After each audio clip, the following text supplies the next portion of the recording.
Hello, and welcome to the Dementia Capable webinar series provided by the Rosalind Carter Institute for Caregiving in partnership with the Georgia Division on Aging Services. Before getting started, we advise having a pen and paper ready to write down any information and links to the resources as they are provided. Otherwise, you will have to view the webinar again to retrieve it later. You may pause the webinar now if needed. Remember that the link to the SurveyMonkey post-test will be pasted onto the last slide. The post-test will remain open for an indefinite amount of time. Please take it at your earliest convenience, though we encourage immediately following the webinar.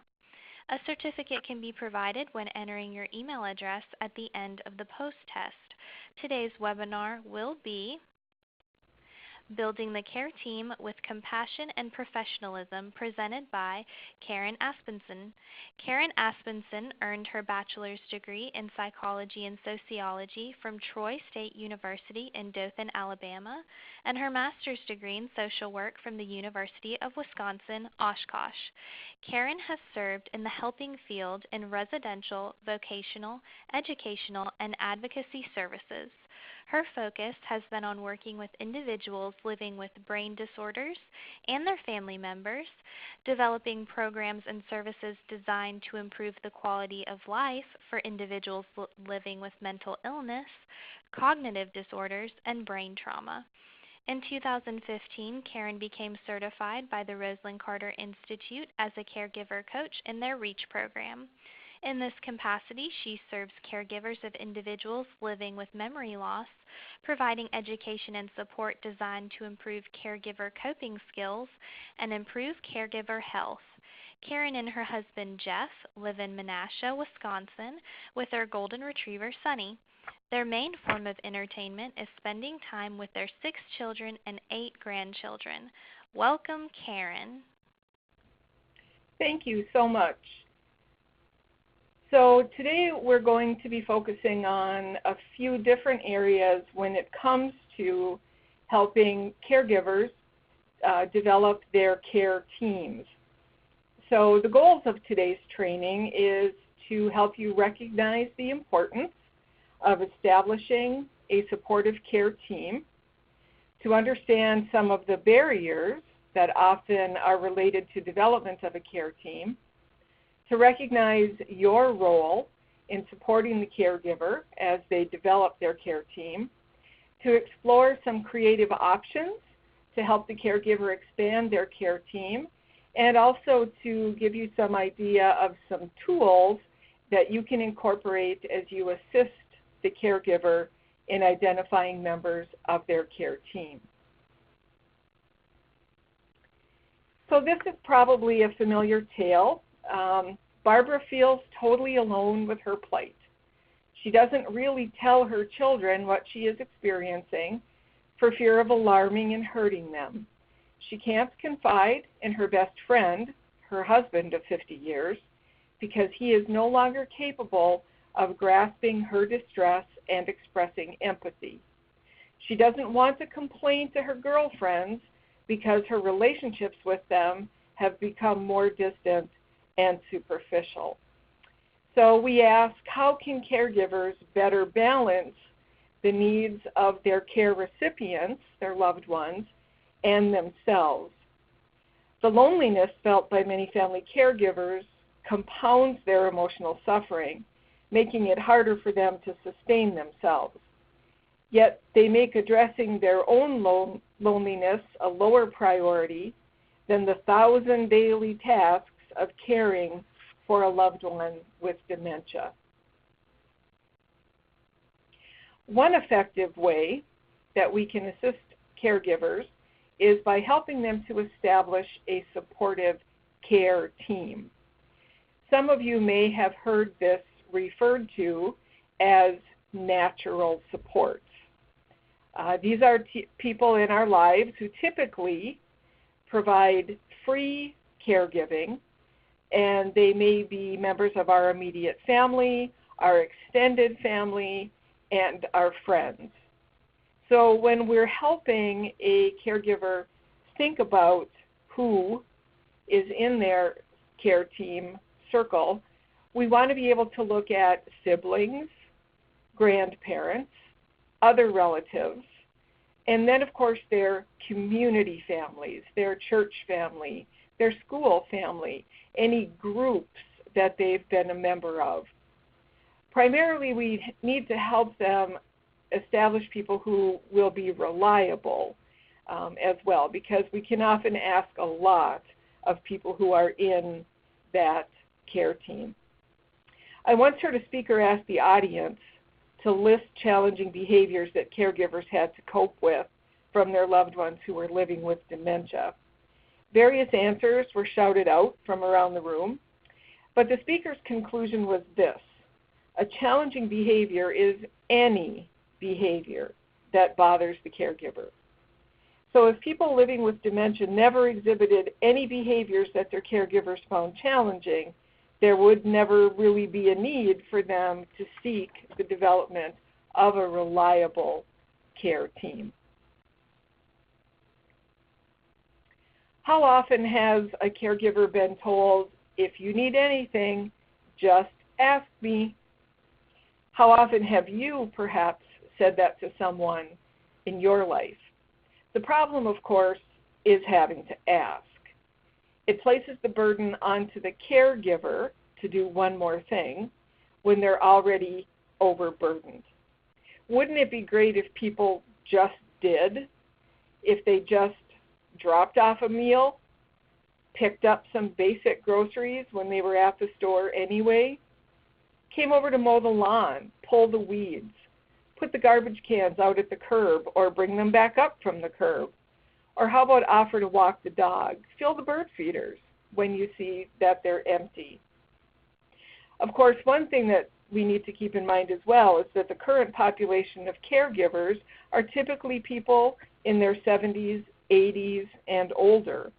Culturally, they most likely were not raised to ask for help.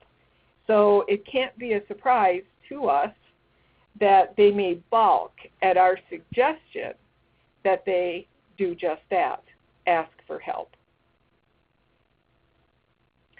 So let's take a look at the process of developing a care team so that we may better understand their importance, some of the most common barriers to developing them, and how the Access to services staff can play a role in assisting the caregiver in the process.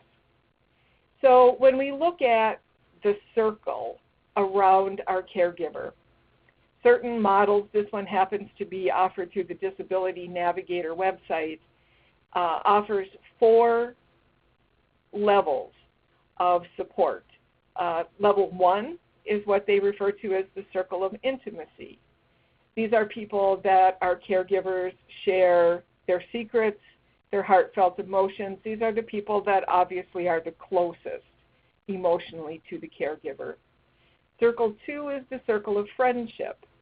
These are people that we enjoy spending time with, but perhaps not the people that we consider our dearest friends. They also may not be people that we see regularly.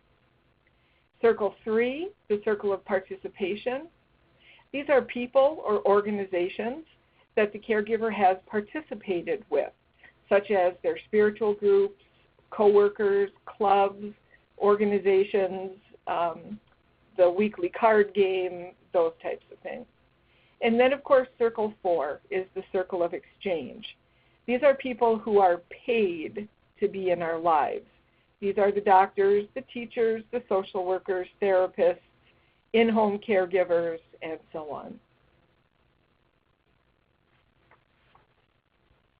So a circle of support places the caregiver in the middle of the different types of connections they may turn to for help.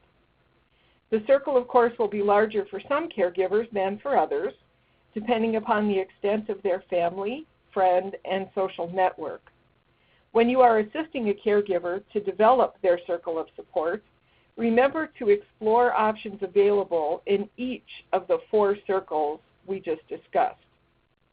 If family does not live nearby, a neighbor who is aware of the circumstances may be the first call for respite, or for assistance in a crisis. The caregiver's faith community may feel like their strongest connection to ask for assistance with things like meal preparation or transportation to a doctor's appointment. Have your caregiver check to see if visitors through something like the church's Stephen ministry are available to come to the home to chat on a regular basis. These visits may be uplifting not only to the caregiver, but to the care recipient as well. You may want to draw this type of image on a piece of paper when you're sitting next to the caregiver. Put them in the center circle in the middle of the page, then ask them to tell you who they participate with on a regular basis. They may identify a group, as illustrated here, or individuals. Ask them how close they feel to that group or individual, and place that circle a corresponding distance from them at the center. Caregivers are usually surprised to see how many connections they actually have to draw from. I'd venture to guess that refusing to ask for help is the number one reason why caregivers do not have supportive care teams in place. The reasons for not asking for help are as varied as the caregivers we serve. So for instance, I'm the only one who can take care of my loved one. It's just easier to do it myself. If I ask and am rejected, I'll be angry or hurt. People will think I don't know what I'm doing. Everyone has their own lives and are too busy. People should just know that I need help and offer. So let's take a look at these one-on-one, and we'll talk about what a response to the barrier could potentially be from you as the service provider. So to the barrier, I'm the only one who can take care of my loved one. Your response can be, well, yes, you are the best person to care for your loved one. However, encourage the caregiver to give someone they trust a chance. Start with a short period of time, no major responsibilities on the first visit. Leave a note with special instructions. Have activities for the individual to do, a deck of cards, a magazine dedicated to their interest, one with lots of pictures, a family photo album to look through. Go for a walk in the neighborhood or just a walk around the yard and ask about the landscaping or the garden. Increase time as that person's comfort level increases with being there, as well as the caregiver's comfort level increases with being gone. It's just easier to do it myself. Well, this may be true. However, remind the caregiver that caregiving is a long-term responsibility. Sharing the responsibility will help to prevent many of the serious health concerns that we know caregivers experience, things like burnout, depression, anxiety, high blood pressure, their own fatigue and exhaustion, and so on. If I ask and am rejected, well, then I'll be hurt and angry. Your response may be, well, it's likely that some people have valid reasons for not being able to help. However, encourage the caregiver to give them the benefit of the doubt. Just like one caregiver can't do it all, neither can one individual be the entire care team. Move on to the next person on the list, and it's likely that they will be happy to have been asked, because remember, they probably said, if there's anything I can do, just ask me. People will think I don't know what I'm doing. Of course, this is a pride issue. It's hard to ask for help because we're afraid that it may be an indication that for some reason we don't know what we're doing.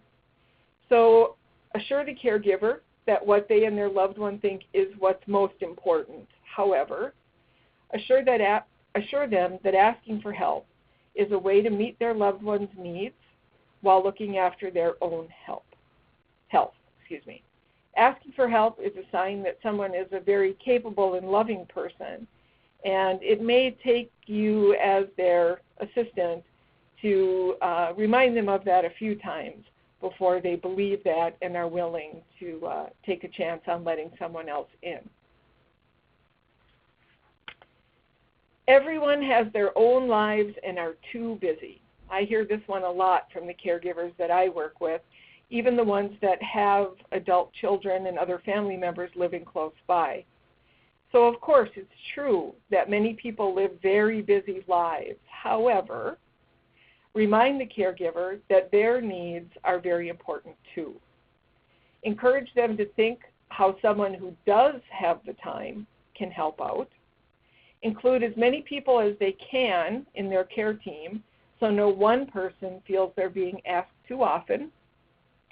Schedule the time the individual can help at the same time each day, week, month, whatever works. That way they can schedule it in their calendar and make sure that it works for them. And don't give up. If someone says not now but definitely later, trust that they mean that. People should just know that I need help. I shouldn't have to ask. Well, I certainly never found the mind reading class when I was in school, and I doubt that our caregivers have as well. So point out to them that while people may see them doing a good job and assume they don't need help, people may think they need help but don't know how to offer without feeling that they might somehow insult them. So this is sort of a phrase that we use here. Dementia is not a casserole disease, and I'll explain that. Dementia is an illness that scares people who don't know anything about it. But you can also tell them the concrete ways that you need help, and then it's a little bit easier to manage. So when I say dementia is not a casserole disease, what I'm talking about here is the concept that when someone falls down and breaks their hip, people from every area in the individual's life show up with casseroles, right? Because they know that one of the things that they need is food, and it may be difficult for them to cook. It's easy to do that when you're not frightened by what's just happened to the person.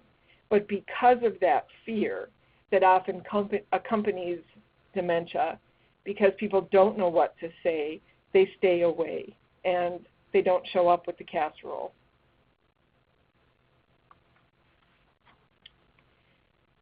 Sometimes caregivers need to be reminded that they have been helpers. How did they feel when they helped someone else? Did they need to be asked to help? If so, what did that feel like? How were they asked? What did they appreciate or not appreciate about being asked? Perhaps they saw a need and helped without being asked. How did they recognize someone else's need? How did they go about helping without being asked? What feelings did they experience? What kind of response did they get from the person they helped? So taking the time to really explore this area of how it felt when they helped someone can be quite eye-opening, because then they can recognize that they're in a position to be able to help someone else feel good about their helping. So what is your role as an Access to Services staff? Well, you likely have learned through training or through just being on the job the basic skills that are practiced by professionals in the helping field. So these skills like active listening, quiet listening, empathy, patience, being where the client is, respect, and learning from your clients are vital that you engage in these skills while you're working with your caregiver. Be aware, however, that your role expands beyond just these basics. So just to go back and touch on a couple of these, of course, quiet listening. I'm going to point this one out because this is a skill that's sometimes very difficult for some of us, but it's one that allows the power of silence to take over. Sometimes we need to allow time for thinking and processing. Much of what a caregiver is experiencing is overwhelming. And quite frankly, sometimes what you are experiencing in your role as a helper can be overwhelming. So practicing being able to sit in silence with someone can often be the most therapeutic thing that you can do. So being where the client is, wouldn't it be terrific if there was a specific path for your caregivers to follow that leads them through the journey that they're on? It would be great, but there isn't. Be patient. Be where they are at. This may be challenging, but this is the time to practice not knowing what is best for the caregiver and allowing them to move in the direction that makes sense at the current moment. And of course, learning from our clients. No matter how long you've been working in the helping field or how much education you have, you will never know more about what your caregiver is experiencing than they do. Be observant of the ways in which they cope, and remember to help them identify their strengths that have allowed them to cope with stress in the past. This is a great exercise to lead your caregivers through. Just ask them to write down what are 3 strengths that you know you possess that have helped you in the past. And then your role can be helping them to remember that they have these strengths when they're feeling stressed. So what do I mean when I say that your role goes beyond those basic helping skills? Well, of course, number one, if you're going to have your caregiver work with you in a way that you can be the most helpful, it's really important that you develop rapport with them so that you can develop trust. Developing trust allows you to not only be a skillful practitioner, but also to be a problem solver, an educator, an information and referral resource, a spiritual advisor, and I'm not speaking in the religion or religious vein here. I'm talking about someone's spirit and the need to be uplifted, and of course, grief counseling. Being with someone in their grief can be a very, very powerful tool of support. If the caregiver needs to vent and complain, well, you're someone that they can do it with, but suggest to them that they do it with someone who is outside of their family, a friend, their clergy, if they're seeing a therapist or a counselor. Belonging to a support group is a fabulous place to be able to do this. And please help them to understand that they need to be wary of online forums because they are open to the public, and it's quite possible that whoever it is that they're venting about may read their complaints, whether they see them personally or someone feels the need to share them. That can really bring a whole lot more stress than any of us want to be dealing with. So I really like this illustration. Susan Silk has developed what she calls the ring theory. And again, going back to what we talked about originally about the different circles and who's in these circles of support for people, she talks about support in and dumping out. So what I mean by that is to say that when you look at this illustration, what you see in the very middle is the caregiver. This is the person who's experiencing the distress. So if you're going to help draw this illustration with your caregiver, you would then move to the next ring and write in the names of the people that are closest to them what we call the circle of intimacy. You would then move out and help them identify and write in names of people who are in that circle of friendship, in the circle of participation, and in the circle of exchange. So with the ring theory, Susan Silk gives us some rules. So here's rule number 1. The person in the center ring can say anything to anyone, anytime they want to. They can complain, they can moan, they can curse the heavens. That's their one and only payoff for being the person in the center ring. Rule number 2 is that everyone else can say those things too, but they can only say them to people that are in the larger rings beyond them. That's why doing this is called dumping out. Rule number 3, when you're talking to a person in a ring that's smaller than yours, someone closer to the center of the caregiver, where the caregiver is, the goal is to help. This is called comfort in. Listening is often more helpful than talking. If you're going to say something, however, ask yourself if what you're about to say is likely to provide comfort and support. If it isn't, don't say it. So this is one other way to take a look at how we can build this care team and make sure that the communication that's happening is appropriate and helpful to the caregiver.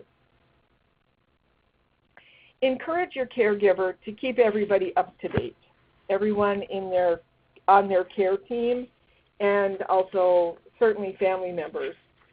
Many family disagreements happen because somebody feels left out or because communication was unclear.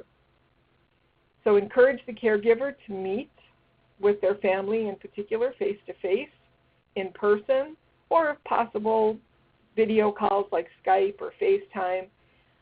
We all know that tone can be easily misinterpreted in texts and emails, and this can cause a lot of stress. Encourage the caregiver to consider setting up an internet site to post updates. If they're not real good with the computer, they probably have a grandchild who's a whiz at doing this. You can make sure that these have restricted access. Some of them that you may want to take a look at are the Caring Bridge, a site called Lots of Helping Hands, and Share the Care. Finding a way to ask without actually asking is also a very helpful technique that you can help your caregiver create. So one of the things that I've really enjoyed learning about from a caregiver that I worked with is this concept of keeping a tablet handy, writing down what needs to be done. This woman had 3 adult children who lived close by, but of course she had they're all too busy and I can't possibly ask them to help me response when I would ask her about who can help you out with things. So what she did was she kept a tablet right on the counter, and as things needed to be done around the house, light bulbs burned out or whatever, she wrote it down on the tablet. And then when the children came to visit, they knew to look at the tablet. If there was anything they could take care of, they did it. They crossed it off the list. If they couldn't, they saved it for whoever came to visit next. And ultimately, she was able to ask for their help without having to ask for their help. And this worked very, very well. Stress management, of course, is one of those things that we as professionals can really help our caregivers learn. And again, if we're working with people who are in their 70s, 80s, and older, stress management, talking about their feelings, these are probably not things that they were exposed to or taught how to do in an effective way. So that can be part of our role as our place on their care team. So sabotaging their mood, increasing stress by engaging in negative thinking can really be turned around. But first, let's identify what some of those might be. So we can look at things like all or nothing thinking, the concept of awfulizing, or focusing on negatives. It's impossible for us to live up to the standards of all or nothing thinking, where we tell ourselves things that we ought to do, we must do, we should do. Obviously that causes a lot of stress for us. Awfulizing are thinking thoughts or telling ourselves things that are just terrible, horrible, awful. It's very stressful to tell oneself that what they're experiencing is a terrible, horrible, or awful thing, and obviously that causes stress as well. And then lastly, focusing on negatives is another way to sabotage ourselves. It seems to be human nature to focus on the one negative thing that happens or that someone says to us, rather than the 99 positive things that happened or were said. This habit can lead us to believe that our lives are always unhappy. So let's look at how we can practice positive thinking and helping our caregivers do the same. So encourage your caregivers to keep a thought record. This is a simple 5-column chart, follows the steps that are listed on the slide here, which with each of these steps is a headline of a column. So for example, let's say that Tammy's husband Tom, who has Alzheimer's disease, got the riding lawnmower stuck in a ditch. Tammy shares with you that her first thought was one of frustration. Now what has he done? How many times have I told him not to mow the lawn? Why doesn't he listen to me? So if Tammy had a thought record that was set up with these headlines, she would write, "Got the mower stuck," under the first column titled, "What happened?"